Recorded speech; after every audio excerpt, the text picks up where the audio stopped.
और खबर देहरादून से है, जहां कृषि मंत्री गणेश जोशी ने सचिव कृषि विनोद कुमार सुमन को निर्देश दिए हैं। जनपद देहरादून में कृषि और भूमि संरक्षण अधिकारी राजदेव पवार को प्रधानमंत्री कृषि सिंचाई योजना में बरती गई अनियमितता पर निलंबन के आदेश जारी करने के निर्देश दिए। वहीं कृषि सचिव ने निलंबन का आदेश जारी किया। वहीं महानिदेशक कृषि को यह निर्देशित किया गया कि इस प्रकरण में संलिप्त न्याय पंचायत प्रभारी वीरेंद्र सिंह नेगी और सेवानिवृत्त विकास खंड प्रभारी विनोद धसमाना को स्पष्टीकरण मांगा। कहा कि 15 दिन के भीतर दोनों को अपना स्पष्टीकरण देना होगा। स्पष्टीकरण मिलने पर नियमानुसार विभागीय कार्रवाई की जाएगी। मंत्री गणेश जोशी ने कहा कि स्पष्टीकरण के बाद विभागीय कार्रवाई की जाएगी।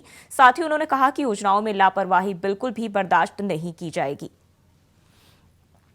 और लगातार अभय हमारे साथ बने हुए। अभय, क्या कुछ निर्देश दिए गए हैं इस दौरान? देखिए, कृषि मंत्री गणेश जोशी की तरफ से सीधे तौर पर बड़ी बड़ी कार्रवाई यहां पर की गई है। जो कृषि एवं भूमि संरक्षण अधिकारी थे रायपुर विकासखंड के राजदेव सिंह पोहार, उनको यहां पर उनका निलंबन यहां पर कर दिया गया। उनको सस्पेंड करने का काम यहां पर किया गया। विभागीय मंत्री की तरफ से जब निर्देश दिए गए तो विभागीय सचिव ने उनके निलंबन के आदेश यहाँ पर जारी करें। साथ ही जो ये कह सकते हैं कि विकासखंड के जो प्रभारी थे, नगर पंचायत के जो प्रभारी थे, उनसे भी 15 दिनों के भीतर जवाब तलब करने के लिए कहा गया। उनसे भी स्पष्टीकरण मांगा गया। साथ ही जो विकासखंड के जो प्रभारी अधिकारी हैं लतिया सिंह, उनसे इस पूरी कार्रवाई को देखने के लिए कहा गया है। ये बड़ी कार्रवाई इस रूप में भी कही जा सकती है कि जो भ्रष्टाचार सिंचाई प्रधानमंत्री सिंचाई परियोजना के तहत यहाँ पर हुआ, वो किसी भी प्रकार से यहाँ पर न्याय संगत नहीं था। उसका गलत संदेश यहाँ पर जा रहा था। तो ऐसे में दोषी अधिकारियों के खिलाफ कार्रवाई होना जरूरी था और विभागीय मंत्री की तरफ से इस कार्रवाई की शुरुआत यहाँ पर की गई है।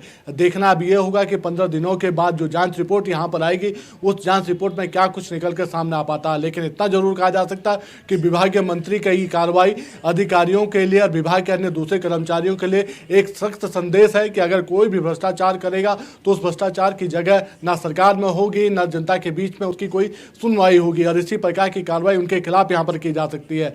ऐसे में समझा जा सकता है कि कृषि विभाग जो जनता से जुड़ा हुआ विभाग है और उत्तराखंड राज्य के लिए महत्वपूर्ण विभाग इसलिए क्योंकि उत्तराखंड राज्य में कृषि एक मुख्य व्यवसाय यहाँ पर होता है। तो ऐसे में उस व्यवसाय के साथ अगर कोई भी धोखेबाजी या भ्रष्टाचार यहाँ पर करेगा तो ऐसे ही अधिकारियों के खिलाफ कार्रवाई करने का काम विभागीय मंत्री की तरफ से यहाँ पर किया जाएगा। और उसके लिए अब अधिकारियों को सचेत रहने की आवश्यकता होगी। यानी जनता की जो समस्याएं उनका निदान जरूर करना होगा, लेकिन अगर भ्रष्टाचार करेंगे तो उनके खिलाफ शासन स्तर से भी कार्रवाई की जाएगी। जी।